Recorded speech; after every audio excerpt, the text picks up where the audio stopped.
by saying this message is for grown people. The title of it is from the Upgrade series, and the subject matter today is toxic souls.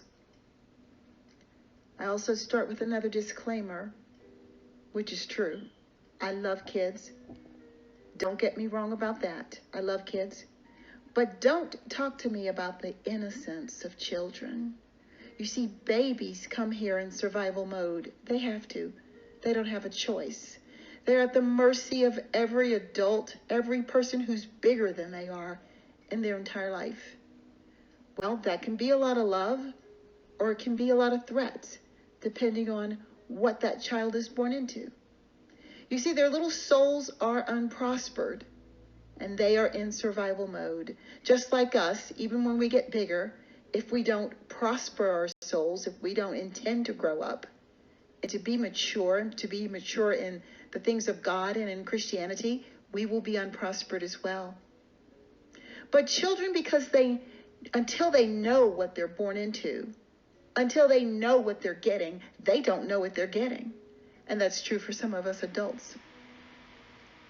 So perhaps as children, a trust is instilled in us by God at the beginning, but what they go through, what we go through, colors our soul. It can either comfort and grow us up and usher us into trust, or it can do the opposite and push us deeper into survival mode.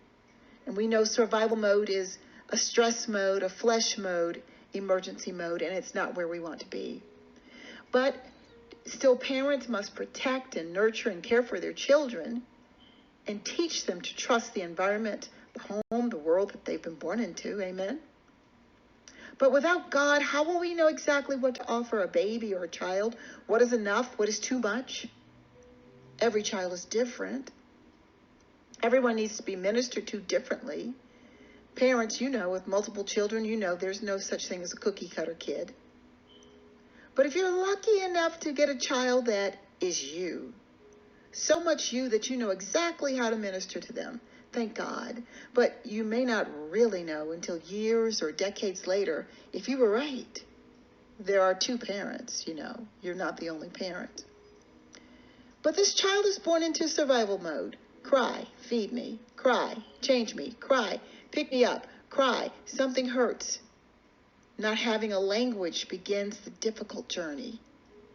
It begins a selfish, me-centered, flesh-centered survival focus. How will they know what I need if I don't make noise? If the squeaky wheel needs to get the oil. And so they become self-centered. And that's 1 or 2 or 3 more years with no language skills or very weak language skills until a child really learns how to communicate. And some adults. So in the years where your child has not really been able to speak, what have they internalized? We don't know, do we? But still, we have to attend to the needs of a baby immediately, which teaches immediate gratification. A person could get used to that. A baby does get used to it. And that's that immediate gratification, giving them what they need or what they cry for or what you think they need. That's what will make them happy. But just because your child is happy right now doesn't mean that their soul is prospering. As a matter of fact, immediate gratification, the very thing that makes people happy, teaches the opposite of soul prosperity. Happy is not the measure, although most parents say that they want their child to be happy. Who wouldn't be happy as long as they're getting everything they want? But as they grow older, children can become jealous. They cry when it's their friend's birthday and they don't get a present. So you tell me, is that innocence? You tell me, children can be violent. How many fights do you have to break up between kids? Even siblings, maybe especially siblings. Is that innocent? Kids take what they want, when they want, toys, cookies, whatever. They sneak, they steal. And except for emergency survival mode and emergency survival needs, you have to teach your children delayed gratification. And that is a huge part of soul prosperity. We all have to learn that, or we become needy, greedy people. Children want what they want when they want it now. and so do spoiled adults. Children want pretty much everything they see, and they want it now. That's flesh. That is all flesh. And in adults, I call that toxic. Toxic souls are always scheming and screaming and scamming to get stuff by any means necessary. And see, but the adult who's like that is far more dangerous than a child, because the adult now has language. They have a language to use in controlling others, in manipulating others, guilt tripping or dominating or gaslighting others. And they also have size, ability, and power such as money. But the unprospered, toxic soul, they hide when they get caught. So do children. They hide what they take. Just like Adam in the Garden of Eden, parents are saying, it's okay, Junior, tell us what you did. You're not going to get in trouble. Just tell me the truth. Are you talking to an innocent? You let me know. But the children, you see, their bodies haven't gotten tall enough, big enough to do the stuff they probably really want to do yet. The other stuff that we consider that makes them not innocent, but guilty. Could this be why they come here tiny and helpless? So they can be taught how to do right before they get into an age and a size where they can really do what they want to do? Anyhow, so we're supposed to believe that children become uninnocent somewhere, somehow. They become guilty. When? When does that happen? No, they came here just like that. Power shows everyone exactly who you are. It's when we get big enough, tall enough, ability enough, money enough, we get power, that the reveal happens, and we reveal who we really are. So my question is back to kids. What is it that corrupts them if they come here so innocent? Or do they just become uninnocent when they meet, those other kids at school and daycare? The kids that corrupt your child. So, I'm not talking about your kid, right? I'm talking about other kids. Okay? So kids know how to be selfish. They know how to cry for everything they want.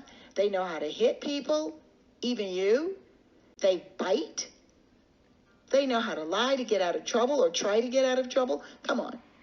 Your child wouldn't need to be taught and trained and taught and trained if they were so innocent. But children have to be told everything over and over again. Kids will try you, even when you know that you have taught them better. They still will try you to do and to get exactly what they want.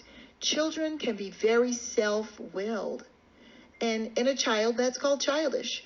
But in an adult, that's what I call toxic. That's a toxic soul. Now they've gotten big enough, power enough, money enough to do what they want. You'll see who they really are. They will show you their souls, and that soul will either be well-ordered and prosperous, or it'll be toxic. So if we're all born so innocent, why is it that human nature is the stuff that gets us into trouble with God? It's because human nature is sin nature. So you and I both know I have not only described children, but also childishness in adults. Childish adults are toxic. They're immature, and we call them childish. But we wouldn't call them childish if childish was innocent. Why wouldn't they be called adults? No, they're called childish, and big people who haven't prospered in their souls, haven't grown up, are toxic.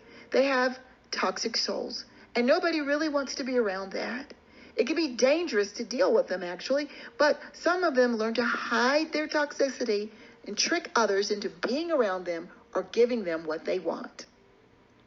Toxic souls. The difference here is that kids, their little souls are unprospered when they get here. They must be taught and nurtured into growing up and led into prospering their soul. And it's their choice, and it's work. Kids, to me, aren't toxic unless they willfully decide not to grow up, especially if they try to hide the fact that they are defiantly not growing up and still insisting on their own way. But adults who should know better, who aren't better, are toxic. Adults are toxic because they are unprospered in their souls, and they know it. And they use flesh and devilish tactics to cover it up. Adults who are tall enough, big enough to do the stuff they really want to do. And they know, and you know, and the other stuff that they consider that makes them innocent, but not guilty, that stuff is toxic. Oh, they don't want to grow up. They are Toys R Us kids. Notice how that business model didn't even work. Toys R Us is closed. That doesn't work. We have to grow. We have to grow. We have to grow in the natural, and we have to grow spiritually and mature in the things of God. Kids are simply unprospered in their souls. They just got here. We'll give them a break. There's hope. And with adults around, there's a chance that they're still under their parents' care and teaching and tutelage, kids will grow, even without Jesus, until they know Jesus. But adults, you see, with Jesus, when we get saved, our spirit is made new. So it's up to us to prosper our souls, to grow up, and to be mentally, emotionally, and intellectually matured. That is the next upgrade for us. Amen? So the souls of grown folks depends on also what they've been through in life, including their childhoods, including their childhood issues that may not be resolved yet. It also depends on how and if they've been taught to handle their emotions. But you see, Jesus restores your soul. He restores my soul, Psalm 23. And we ask God to restore our souls, restore back to where we were when we first were made by him, because he made us good. He made us and he said that is good, and he blessed us. But we need to get back to when we first trusted God and we trusted life, and ask God to recover us and deliver us from all of the things we need to be delivered from. We're born in the nature of Adam, and that's a sin nature. Adam did what in the garden? He sinned. And after that, he did what? He hid. And after that, he did what? He lied. You know, I usually say here that he blamed Eve, but really, Adam blamed God. That's some serious toxicity. Sin nature is to blame someone else, anyone else, to get out of trouble. It's to lie. But if we're all born innocent, then why do we need to get saved? You see, because we're not born innocent. We're born in sin nature. So don't talk to me about the innocence of children. They may not be guilty of crimes or sins, but they have desires to do things as soon as they can break out of that playpen. As soon as they can break out of that crib, and you know they're forever trying to escape. Out of playpens, out of cribs, out of houses, away from holding your hand, in stores, you got to look for them. But just because your kid can't talk yet doesn't make them innocent. Just because they haven't learned the language yet doesn't make them innocent. Just because they smile a lot and haven't started teething yet, which is generally when they start to get cranky, that doesn't make them innocent. So you see, the only reason they're not worse is because they're still too little. I'm pretty sure that's why God doesn't give power to babies and kids. And I bet that's exactly what a baby or a kid wants. They want power. Isn't that what a little kid wants? They want to be superheroes. They want power. And you know, money is a power. And that could be why God doesn't give money to immature and childish people, because they'll wreak havoc with it. Pray that the Lord will prosper your soul. Pray and take the steps. Do the work to have a prospered soul and come out of toxicity. I want to tell a couple of stories, and I'm almost finished here. A couple of stories about toxic adults. In Genesis 37, Jacob's 10 boys put their brother Joseph in a well and sold him into slavery. He told their father that a wild animal had killed Joseph. And this grieved the old man, but they didn't seem to have a conscience about that. This is toxic behavior. But earlier in Genesis, I'm talking about these same boys. Earlier in Genesis, in chapter 34, when their only sister, Dinah, was assaulted, these boys, or I would say men at that time, devised a scheme to kill the man who assaulted Dinah and also to kill that man's father. So even though the man apologized and wanted to marry Dinah and bring what you would call dowry or offerings to Jacob, no, the boys wouldn't accept that. And they said, hey, why not lie to these people and let's trick them. As a matter of fact, let's trick all the men in the whole city and get them to circumcise themselves. So they started this campaign, and they accomplished a great mass circumcision where all the men in that place were in all that city were circumcised. And then on the third day, which they say is the worst day after circumcision, I wouldn't know, they planned and actually killed all the men in the whole city. Then they took all the women and all the children back to their own city as slaves. This is an example of unprospered, toxic souls. I won't go more into this, but I do recommend you listen to the Motherboard, which is one of my teachings right here on YouTube. and you can listen to that, and it'll teach you more about prospering in your soul. And also, if you want to know more about Joseph and the robe, listen to the robe, which is another teaching, part 1 and part 2, the lessons of Joseph. So how do you prosper in your soul? Well, the first tenet of Christianity is forgiveness. If you can't do that, then you need to go back to the beginning of when you first say you believed. And I say forgiveness because the perceived hurts and the real hurts and the memories of unresolved issues and unhealed hurts and wrongs done to us from when we were kids usually foster revenge thoughts, vengeance thoughts, payback, and it's stuff we want to do to people, either to actually do to them or to do something that's over the top to show them that they didn't hurt us, which is all revenge. But if we move in forgiveness, we don't have that as a problem. So forgiveness is the first thing, the first tenet of Christianity. So you prosper in your soul by first asking God then to restore your soul. And then you seek truth and wisdom and knowledge of God. You become God-focused. You encourage yourself in the Lord. And in all you're getting, get understanding. And you practice patience. Delayed gratification teaches patience. You practice one another ministry. You love your neighbor as yourself. And be good to each other. Be good to one another. Be thankful. Share.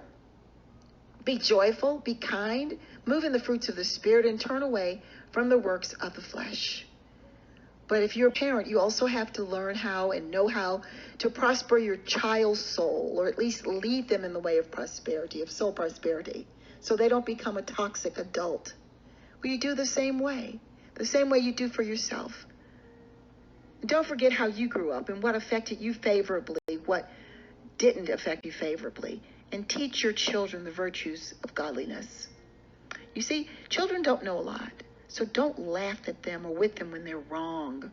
Sometimes the stuff they do is hilarious, but you can't always let them see you laughing. You see, it condones bad behavior and condones the behavior that you don't want them to keep repeating, and they won't learn anything if you do that.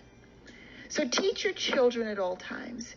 You know, parents, this is where I say this is for grown people, because don't get angry about this, but I must say it.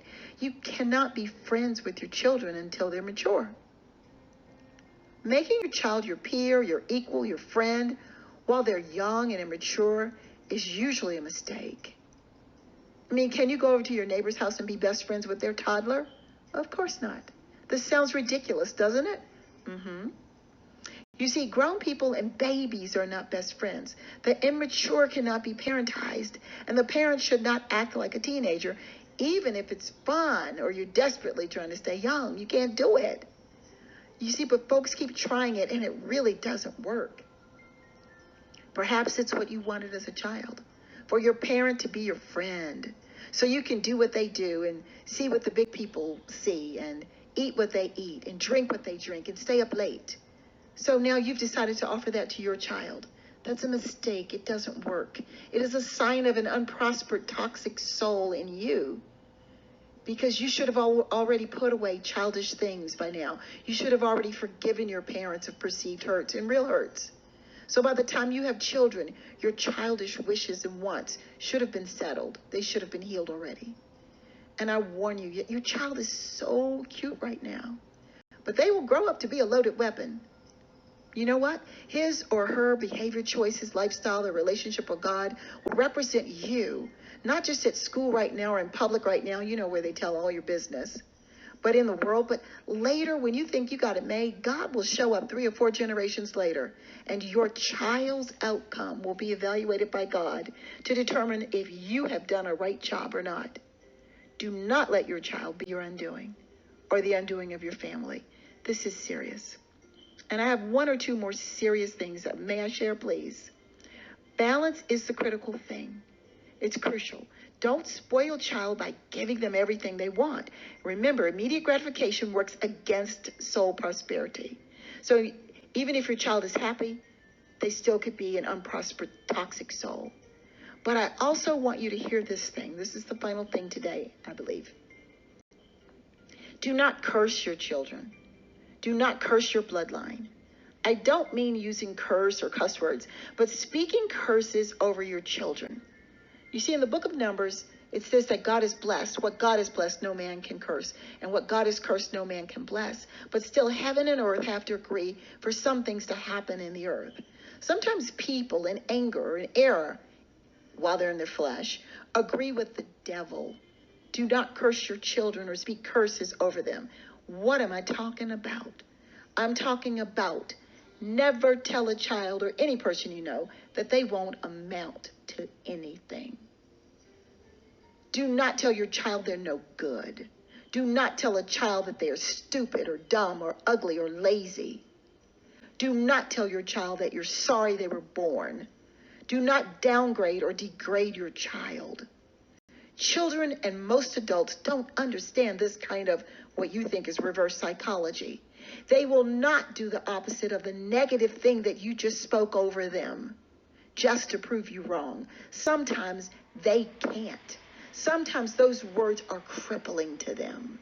And if your words hold much authority, so much power over them, and your words are so evil, so grievous and hateful, it may oppress your child and render them helpless and hopeless, so they cannot even succeed in life.